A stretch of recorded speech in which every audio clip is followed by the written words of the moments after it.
Bonjour mesdames, mesdemoiselles, messieurs, très content de vous parler encore une fois, très honoré de vous présenter une nouvelle vidéo sur le sujet du jour, c'est-à-dire la communication, le développement personnel, la confiance en soi, comment sortir de sa zone de confort. Tout cela, bien sûr, a trait à la communication personnelle. Donc, tawasul shakhsi, l'usra, la famille, les proches, aqarib, les amis, asdiqa, les connaissances, le ma'arif. Donc, on a toujours besoin de maîtriser la communication pour un meilleur partage des idées et bien sûr des intérêts. Puis, vous avez d'autre part la communication professionnelle, c'est-à-dire tawasul mihani, la hiérarchie, donc Sullam l'idari, les collègues, Zoumala, les clients, Zoubana, les fournisseurs, Moumouilin, les banques, l'administration, Idara. Donc là, nous devons connaître un peu comment communiquer dans un cadre professionnel pour réussir ses missions. Tout cela, ça aboutit donc à le développement personnel. C'est là ce qu'on appelle le développement personnel, qui est basé sur la compétence en matière de communication. Et bien sûr, ce développement personnel aboutit aussi à la confiance en soi pour être à l'aise avec tout le monde, avec n'importe quel interlocuteur. Interlocuteur, c'est-à-dire donc pour être à l'aise avec n'importe quel interlocuteur.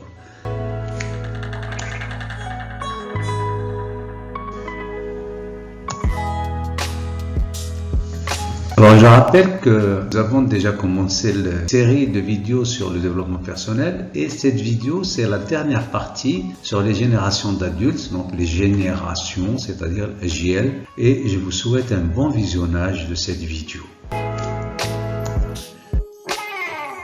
Alors, quel est l'objectif? Bien sûr, je rappelle, c'est de maîtriser certaines règles de communication.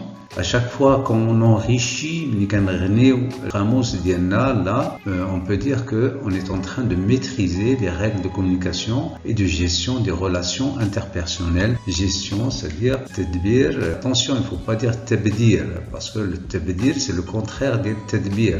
Tabdir, c'est le gaspillage, alors que le tadbir, c'est la gestion, le management des relations interpersonnelles, c'est-à-dire les relations entre les personnes. Interpersonnel, ça c'est l'objectif de tout à chacun aujourd'hui.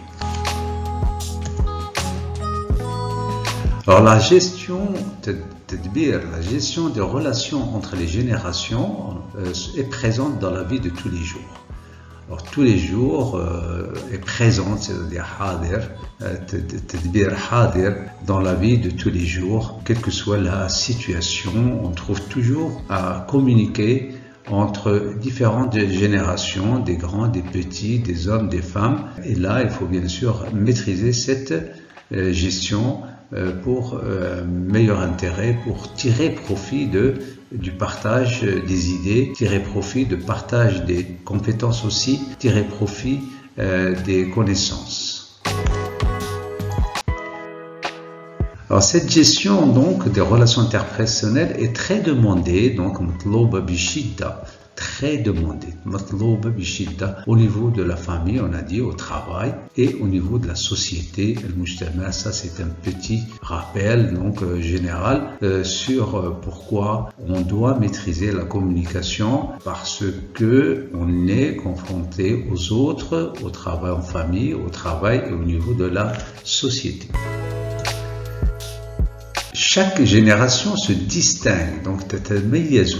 Donc كل جيل يتميز, se distingue, يتميز par son profil, profil en fonction وفقا des changements de la vie économique et sociale. Alors voilà un peu ce qui nous amène à travailler pour s'adapter aux changements donc التغيرات في الحياة الاقتصادية والاجتماعية, changement de la vie économique et sociale. Je rappelle un peu les générations que nous avons déjà vues. La génération X, donc c'est après bien sûr les baby boomers qu'on va voir maintenant. Donc l'objectif à chercher c'est l'autonomie, donc l'istiqlaliya, l'autonomie. La génération Y, c'est avant tout le développement de la carrière, tatouer al-masar al-mihani. Et la génération Z, et la génération actuelle, elle cherche à savoir le sens, c'est-à-dire le sens du travail, le mana ديال العمل في واحد البيئة اللي هي غير مستقرة. Donc chaque génération se distingue par son profil, mais au fond, moi je crois qu'il n'y a pas beaucoup de différence parce que chaque génération essaye de s'adapter au contexte, c'est-à-dire siyaq dans lequel cette génération travaille. Mais elle n'est pas toute seule. Donc, bien sûr, il y a différentes générations qu'on trouve, par exemple au travail ou dans la famille. Le sujet d'aujourd'hui, c'est les baby boomers, c'est-à-dire Gilles Menbad, 1946, ou Gilles né entre 1946 et 1960. Alors là, juste maintenant, ils ont en 2023 entre 63 et 77 ans. Vous allez me dire, ils ont tous eu leur retraite, mais son importance est toujours présente des mahadera, dans la vie sociale et dans une moindre mesure dans la vie économique, dans la vie sociale. Parce que baby boomers sont toujours présents avec nous, en famille, des amis, voisinage, grande famille, la famille élargie. Alors compte, bien sûr, c'est 63-77 ans et ils ont beaucoup de choses à dire. Et aussi dans la vie économique, on va voir pourquoi beaucoup de personnes âgées, plus 63 et même plus, continuent de travailler dans la vie économique, on va le voir par la suite. Alors, beaucoup de baby boomers à l'époque, c'est-à-dire 1946, 65, donc à partir de 1965, ils ont fui la campagne, c'est-à-dire farrum min al-rif min al-badiya, la campagne. On fuit, donc le verbe fuir, on fuit la campagne, surtout, khassatan la siyama, surtout pendant les périodes de sécheresse, fatarat al-jafaf, et aussi, aidan, à cause d'une natalité très forte. Je répète cette phrase. Alors, beaucoup de baby boomers ont fui la campagne, surtout pendant les périodes de sécheresse, et aussi à cause d'une natalité très forte. Durant cette période, donc après 1946, après la Deuxième Guerre mondiale, la campagne rive, donc le Badiya, se vidait et farar de plus en plus, parce que au profit de l'immigration, donc les hijra, l'immigration étrangère, surtout c'est la fin des années 50, beaucoup d'immigration à l'étranger, parce qu'à l'étranger, ils ont besoin beaucoup de main-d'œuvre et bien sûr, la campagne se vidait de sa population. Pour les autres, c'est-à-dire ceux qui sont restés, la ville était l'Eldorado. L'Eldorado, c'est-à-dire Jannah, si vous voulez, pour les autres, donc c'était l'Eldorado. Le travail était disponible parce qu'il y avait le plein emploi. Le plein emploi, c'est-à-dire l'amal mutah, katra, dans les ports, port de Casablanca par exemple, dans les activités minières, anshitat al-ma'adin, la pêche, la saïd, et les sociétés de conserve, les sociétés de conserve, par exemple les sardines, il y a beaucoup de sardines, les entreprises d'exportation, le textile, la confection, et le commerce formel, donc tijara al-munaddama, et surtout non formel, waghir munaddama. Vous voyez que le travail, il était disponible, et ce travail était en fonction du tissu économique hasab al-nasij al-iqtisadi. Le travail était donc très disponible à l'époque. C'était la paix, c'est après la guerre, donc silm. La machine économique était bien rodée, les produits sont connus, la demande était garantie, la demande c'est-à-dire talab kan madmoun, et voilà, c'était le plein emploi. Ils ont quitté le bled c'est-à-dire le bled, hein, le badia, le bled, le pays, et se sont forgés, c'est-à-dire tkounou, en trouvant un emploi qui ne demandait que la force physique, faqat al-quwwa al-badaniya, l'adalat, les muscles, et bien sûr la discipline, ou l'indibat. Parce que l'on sait que cette génération était connue pour sa rigueur, c'est-à-dire sarama, c'est-à-dire la discipline, l'indibat, pour autre chose. Ils aidaient leur famille. Regardez, ici à l'époque, donc ils travaillaient, mais ils aidaient donc leur famille et investissaient dans des petits projets, dans l'achat de petits terrains, dans l'achat pour les femmes quand ils achetaient un peu d'or, faire un petit commerce lié à la protection de leur famille. Donc himayat usara, lié à la protection de leur famille. Donc, ils travaillent, tout ça, objectif, autour de la protection de la famille. Le salaire n'était pas élevé, et le niveau de vie ne l'était pas non plus. Contenté, de peu, ce qui est nécessaire, nécessaire, et ils étaient très économes. Je répète cette phrase, le salaire n'était pas élevé et le niveau de vie ne l'était pas non plus. Ils se contentaient de peu, ce qui est nécessaire, et ils étaient très économes.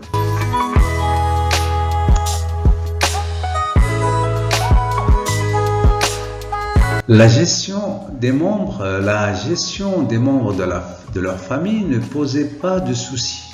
Pas de soucis, c'est-à-dire pas de problème. L'homme travaille, s'occupe des besoins de la famille. La famille lui était très attachée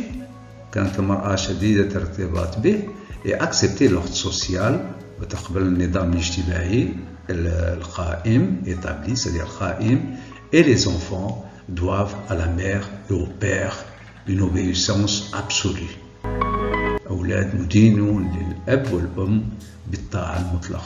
Voilà un peu quelles ont été les règles de la vie familiale. L'homme, c'est lui le responsable, il s'occupe des besoins de la famille, il travaille à l'extérieur. La femme s'occupait de l'intérieur. Les enfants doivent à la mère et au père une obéissance absolue. Et c'était là lié la vie professionnelle et la vie personnelle. Voilà le secret pour réussir la vie professionnelle et personnelle. Il doit y avoir une répartition des tâches entre les membres de la famille.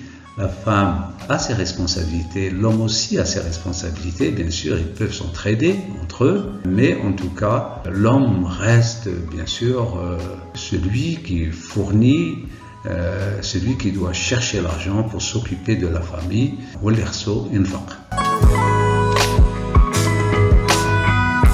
Maintenant, en cette période, donc après la guerre, durant cette période, le travail était stable, une gestion des ressources humaines élémentaire, donc ça ne demande pas beaucoup de management, il suffisait d'un contremaître pour répartir les tâches et puis pour atteindre l'objectif. Donc c'était des ressources humaines très efficaces, c'était des managers très efficaces à l'époque, pour leur époque, ont permis cela, donc ce travail stable et ce management a permis une amélioration du niveau de vie et donc le rendement et la productivité. Bien sûr, le rendement et la productivité ne peuvent être améliorés que si le personnel constate une amélioration de son niveau de vie et tout le monde y trouvait son compte, aussi bien la société que le personnel.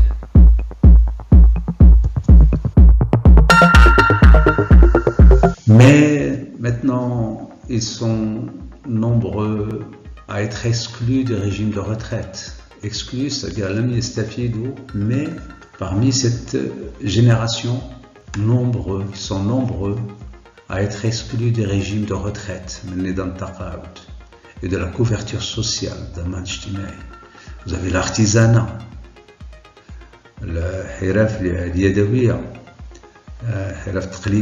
les entreprises, personnes physiques.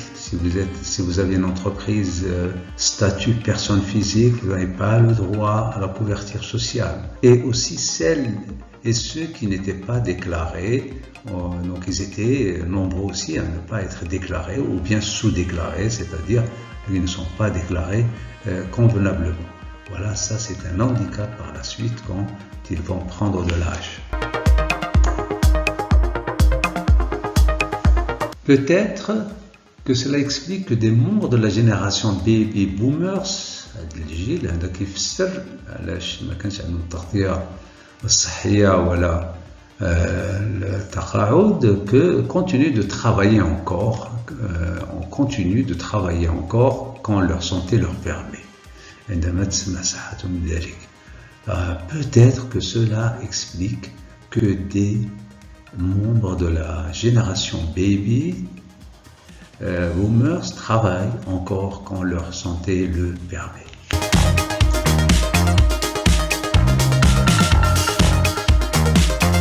Malgré leur âge avancé, 18,8% d'entre elles, 19% des personnes âgées sont actives.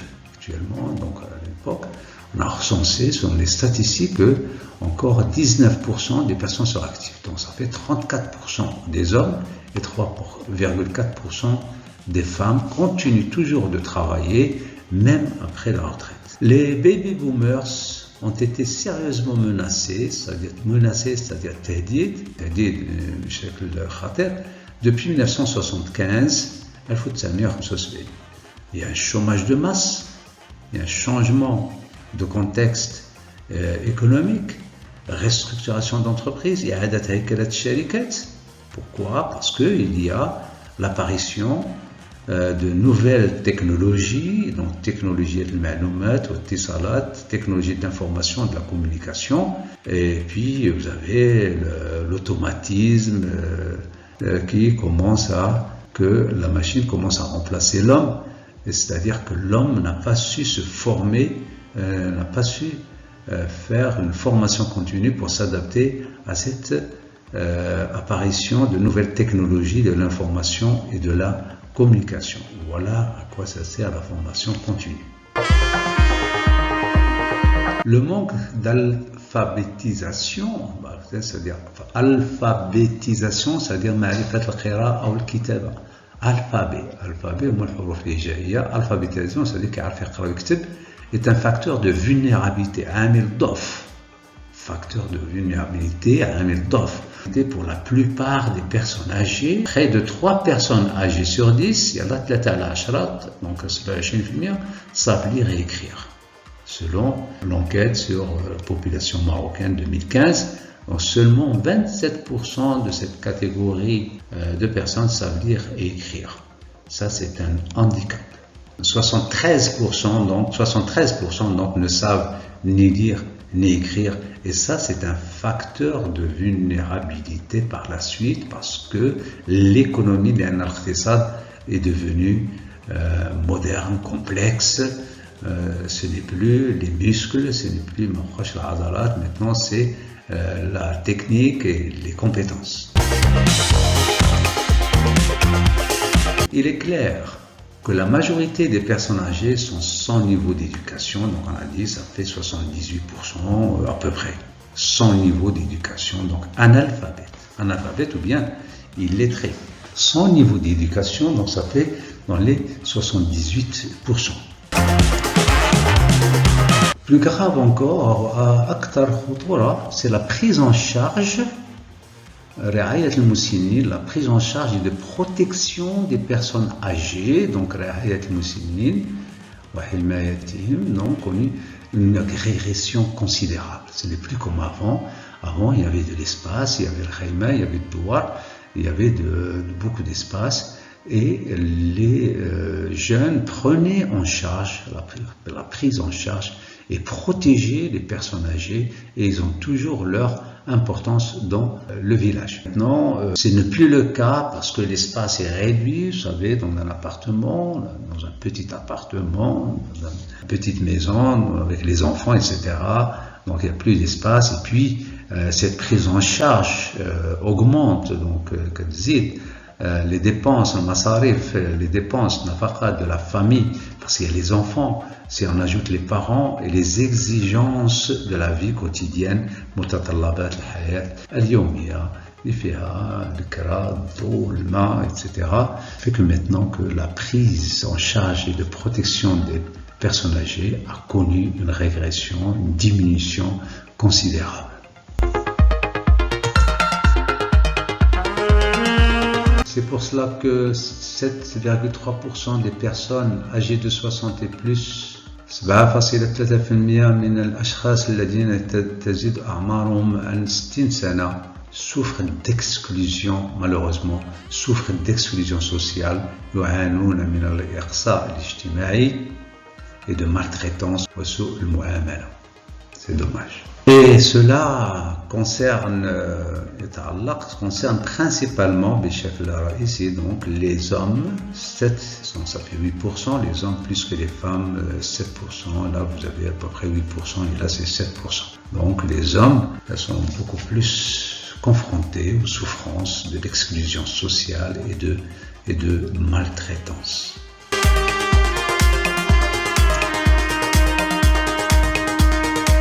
Ce sont là quelques leçons à retenir. Voilà pourquoi j'ai fait cette vidéo et j'ai laissé les baby boomers à la fin. Les baby boomers, c'est pour retenir quelques leçons. Des leçons, c'est-à-dire